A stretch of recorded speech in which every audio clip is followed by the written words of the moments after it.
Hello everyone, welcome to the Environment and Ecology Current Affairs classes. In today's topic, we will discuss about the pollution seen from space over the Atlantic Ocean. Thereafter, we will discuss about the ecosystem services provided by mangroves, regenerative farming about the dugong, है ना? Thereafter, we will see the Spitsbergen fossil discovery.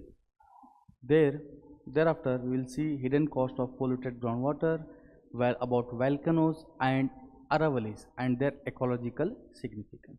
These are very important topics both for films as well as mains. Let's start with the polluted ribbons seen from the space.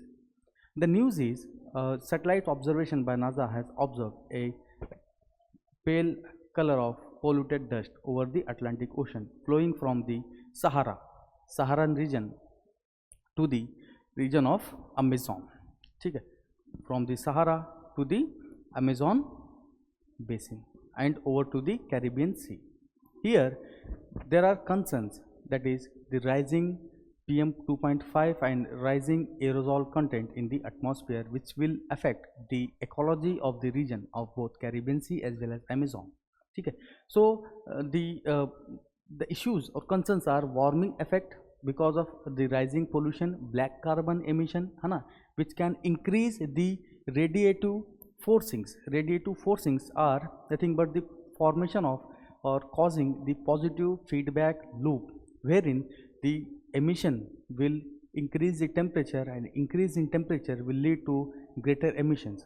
This is known as radiative forcing. Thereafter, this dust can disrupt the rainfall, है ना, rainfall in the Atlantic Ocean over Caribbean and as well as the Amazon region. Thereafter, there are marine impact, जैसे कि for example dust deposition affects the Sargasso Sea, है ना. This is the only sea. Sargasso Sea क्या है? This is the only sea which does not have any land borders, है ना. जैसे कि आप यहाँ पे देख सकते हैं, this is formed in the northern side of the gyre formed by the ocean currents in the North Atlantic Ocean. ठीक है, तो यहाँ पे जो सीवीड्स हैं उसको डिस्टर्ब कर सकता है, and this region is rich in biodiversity, उसको इम्पैक्ट होगा. ठीक है, thereafter there are multiple issues and the related concept about this. Let me discuss some related concept, है ना. There was a news recently, the dust that is rising from the Saharan region, the dust that is rising from the Sahara travels all the way to the Amazon basin, जहाँ पे Amazon forest है. ठीक है, वहाँ पे by trade winds, strong trade winds carry this dust, and this dust is the main nutrient supplied to the Amazon forest. जहाँ पे यहाँ पे जो Amazon forest है उसको this dust supplies phosphorus, which is very essential for sustaining this Amazon forest. ठीक है, this is how the ocean atmospheric circulations are interlinked. The dust that is traveling from Sahara is sustaining or supplying nutrients to the Amazon forest.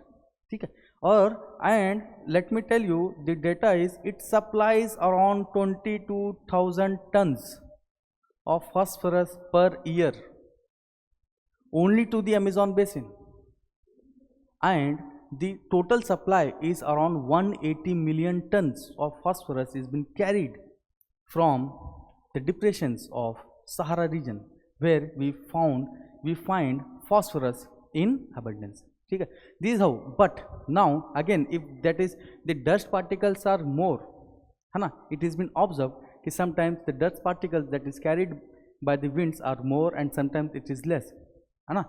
But because of the black carbon in those winds, now there is a problem of warming and negatively impacting the ecosystems over the region. This is how these two regions separated by thousands of kilometers are related to each other by atmospheric circulations. ठीक है, this is about the news, and UPSC or APSC can ask the question that the dust or the nutrients from the Sahara desert support Amazon forest. अब जो कि एक तरफ desert है एक तरफ forest है, there can be confusion. So no, yes, they help sustaining the ecosystems across Atlantic, ठीक है, अक्रॉस अटलांटिक ये एक दूसरे का इकोसिस्टम को सपोर्ट करने में हेल्प करते हैं. Moving next to the topic of mangrove biodiversity and ecosystem provided by these mangroves. Now, what are mangroves? Mangroves are actually the salt tolerant plants that are found or that live in the intertidal zone. ठीक है, in the intertidal zone.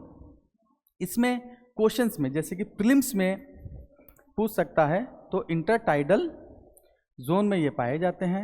And the important thing, the extreme statements में भी जो UPSC focus करता है, they are found only in tropical and subtropical regions. Yes, they are found only in tropical and subtropical regions. Beyond this, beyond tropics, mangroves ecosystems are not found. ठीक है, इसका and these are salt tolerant. These are salt tolerant and this provide lot of ecosystem services. जैसे कि major services 4 हैं. Provisioning services, ठीक है, उसके साथ साथ देन कल्चरल सर्विसेज, ठीक है, इसी तरह से मेजर सर्विसेज हैं. तो let us discuss the services provided by mangroves. Here you can see the mangroves are help in rich biodiversity areas, ठीक है, like molluscs and crabs, and play major role in nutrient cycling and sediment movement. उसके साथ साथ they are also help in water purification, ठीक है, इसमें भी help करते हैं. And they are also important in protection, coastal protection, coastal protection from cyclones and storm surges. Storm surges. There is a report that even 1 hectare of mangrove forest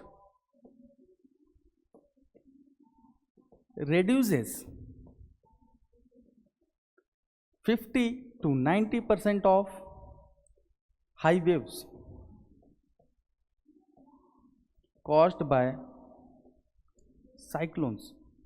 ठीक है, तो mangroves generally play very significant and very very important role by providing this services. ठीक है, तो mangroves protect and governments many state governments have come up with the schemes to plant mangroves like MISHTI by West Bengal, ठीक है, and there are schemes by Tamil Nadu as well as Odisha for conserving and protecting mangroves areas.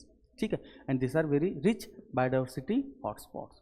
Then moving to the our next topic, that is, are we breathing plastics? Are we breathing plastics?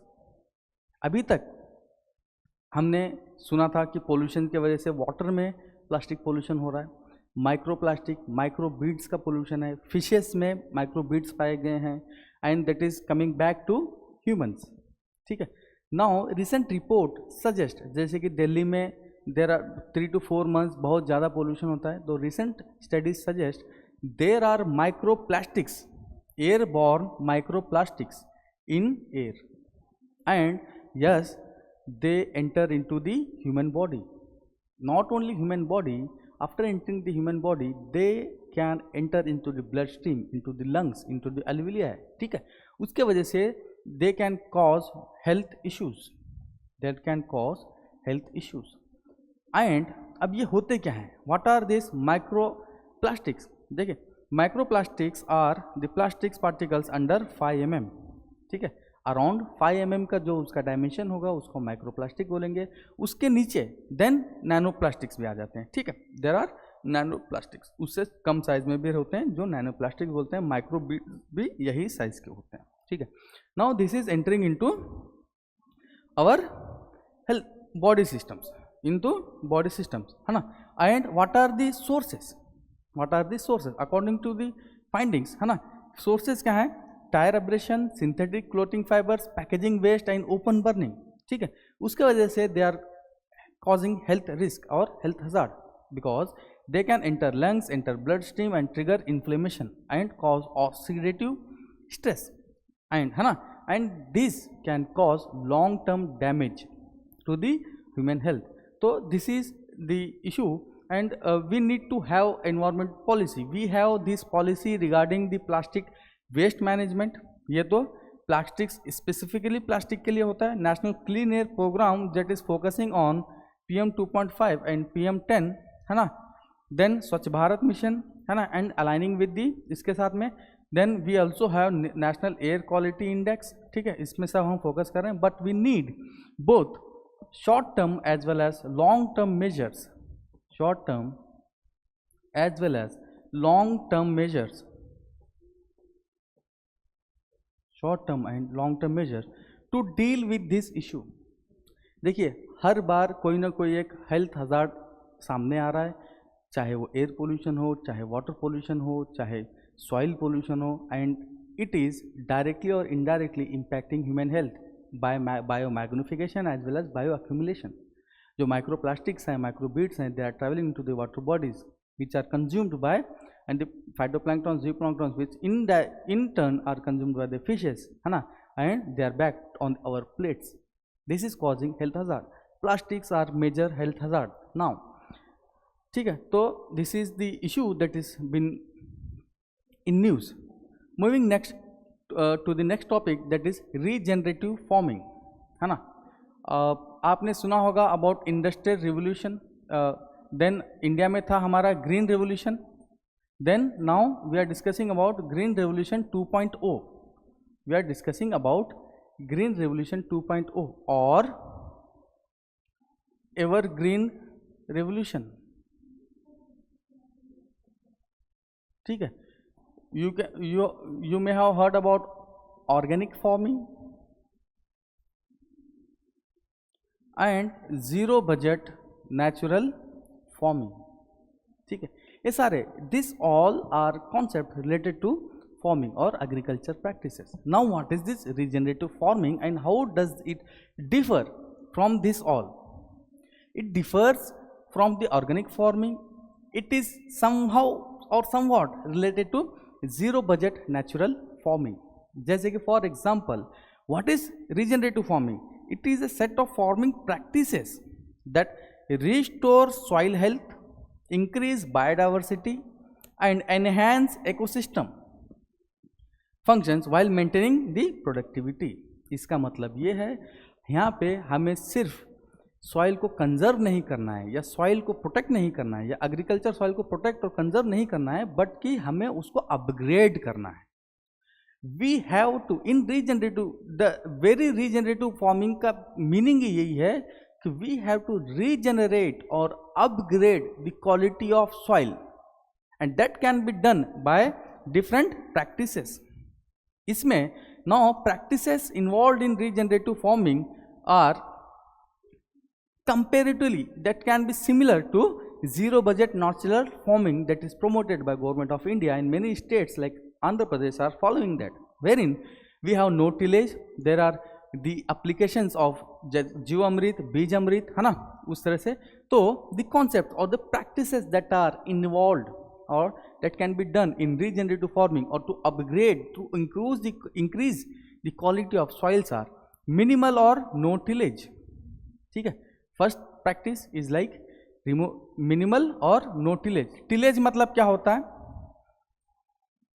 जहाँ पे हम हल चलाते हैं खेतों में, ठीक है, और जो सोविंग होता है उस टाइम पे भी जो हम हल चलाते हैं, फार्मिंग करते हैं, उस टाइम पे जो सॉइल लूज होती है उसको हम बोलते हैं टिलेज, है ना. तो यहाँ पे in regenerative farming there should be no tillage. ठीक है, आपको सिर्फ हल्का सा सॉइल से होल करना है and we have to drop the seeds. तो इससे क्या होगा? It reduces the soil erosion, improves soil structure. ठीक है, सॉइल एरोजन इससे, क्योंकि सॉइल जो है लूज नहीं होगी, वो बह के भी नहीं जाएगी, नॉट बाय द विंड और वाटर. ठीक है, एंड कवर क्रॉपिंग. ठीक है, this is also one of the part of zero budget natural farming. ठीक है। एंड दिस कवर क्रॉपिंग मतलब क्रॉप्स को it is covered by mulch और ऑर्गेनिक मैटर।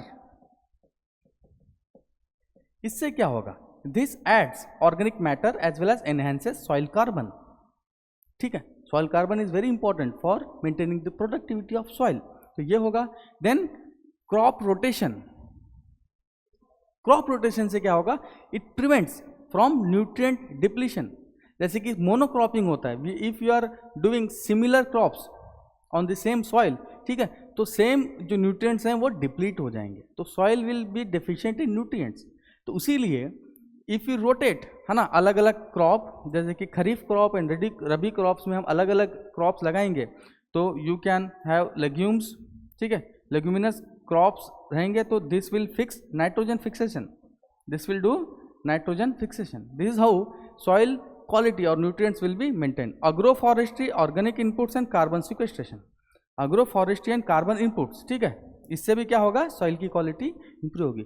तो this are the concepts involved in our regenerative farming concept, ठीक है। Then उसका significance और इंपॉर्टेंस क्या है, देखिए रीजनरेटिव फार्मिंग की, सॉइल हेल्थ इंप्रूव होगा, ठीक है। जैसे कि you can see here, India loses around 3 billion tons of soil annually, India loses around 3 billion tons, it's huge. And let me tell you, the pedologists, according to the pedologists, मतलब the scientist who study about the soil, है ना, there is a thumb rule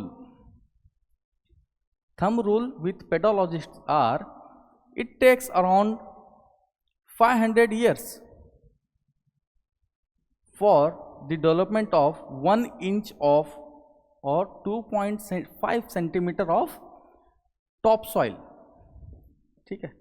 top soil 2.5 centimetre की top soil बनने के लिए it takes around 500 years, ये thumb rule है soil studies का, ठीक है। Now you can see every year we are losing around 5 billion tons of soil, productive soil in India itself, not of the world, ठीक है।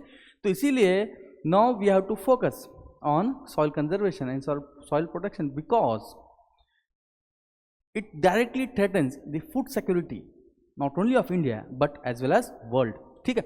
उसीलिए हमें इस पर फोकस करना है। Climate actions, soil plays very important role, it is major carbon sink, है ना।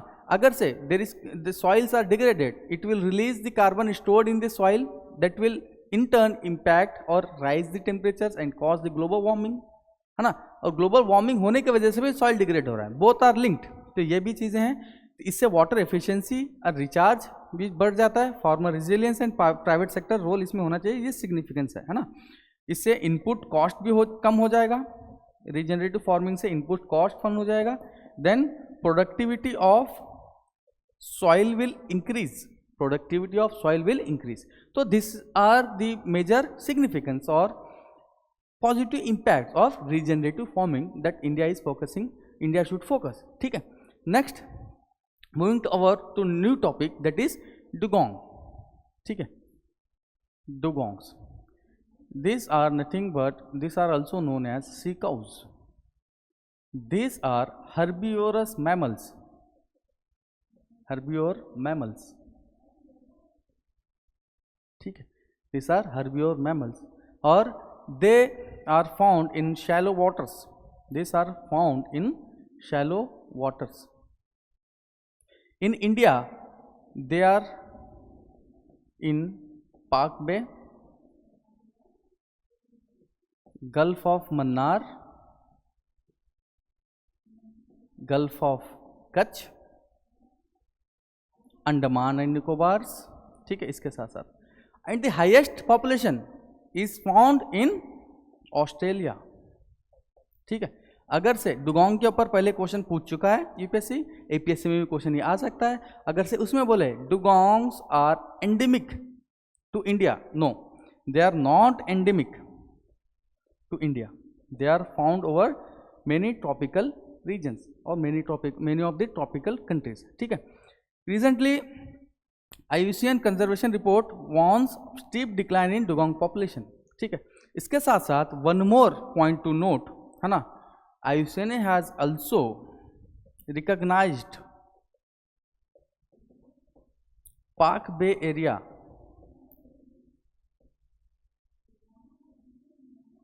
Declared by Tamil Nadu as conservation reserve, ठीक है। It is now been recognised by और डिस्कस्ड इन IUCN मीटिंग्स, ठीक है, इसके बारे में है।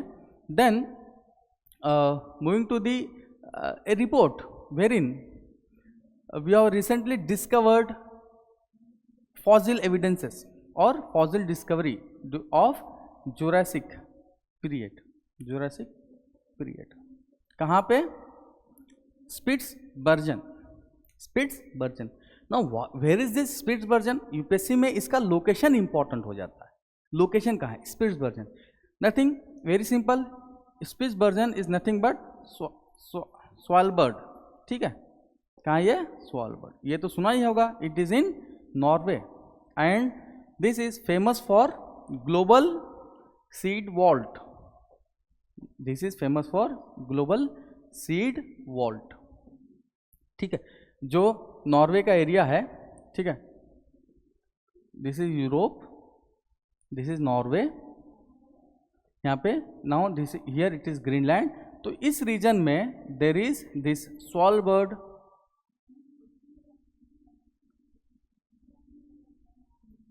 आर्किपेलागो, ठीक है। उसमें लार्जेस्ट आइलैंड जो है दैट इज स्पिट्सबर्जन, है ना, लार्जेस्ट आइलैंड जो है दैट इज स्पिट्सबर्जन। अब यहाँ पे हमें ट्रायसिक टाइम के, जुरासिक पीरियड के फॉसिल्स मिले हैं। Now this is very important, है ना, this also you can use this as evidence in explaining the continental drift theory और प्लेट टेक्टोनिक्स थ्योरी, है ना, the evidences of continental drift theory. क्यों?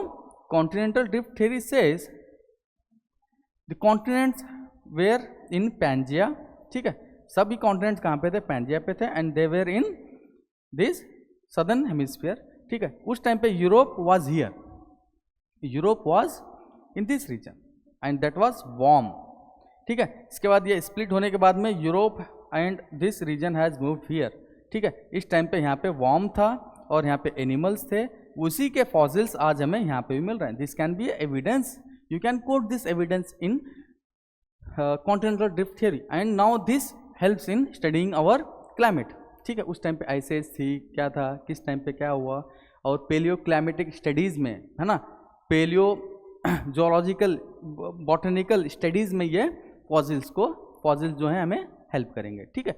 Now exam point of view we need to remember Spitsbergen is nothing but the largest island in Svalbard archipelago which is nothing but administered by Norway, है ना, वो हमारे global seed vault के लिए भी famous है, ठीक है। Moving to the next topic that is hidden cost of polluted groundwater, है ना। ग्राउंड वाटर पोल्यूशन और ग्राउंड वाटर डिप्लीशन पे हमेशा कोई ना कोई रिपोर्ट आती है and it is always in news. और UPSC also ask questions, mains questions on groundwater और वाटर रिसोर्सेज, ठीक है। इसमें रिसेंटली एक रिपोर्ट आई है, highlights the economic and health burden of groundwater pollution in India affecting millions dependent on wells and borewells of daily use, है ना। And ground water supplies 60% of irrigation and 85% of rural drinking water, huge, ठीक है।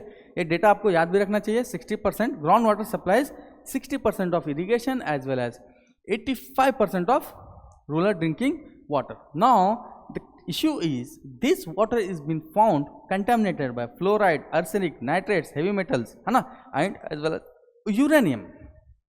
राजस्थान में we also found uranium in groundwater. This is very alarming, ठीक है। तो ये वाला इशू है। तो what are the key drivers or causes of this water pollution? क्या है कॉजेज इसके? The causes are excessive fertiliser and pesticide runoff contaminating the aquifers. जो एग्रीकल्चर में, है ना, एग्रीकल्चर में जो हम फर्टिलाइजर्स एंड पेस्टिसाइड्स यूज करते हैं, those are causing the contamination. Industrial discharge, ठीक है, water polluted water discharge from the industries, वो क्या हो रहा है, it is now seeping into ground water, that is causing pollution. Over extraction ये एक कॉज है, ठीक है।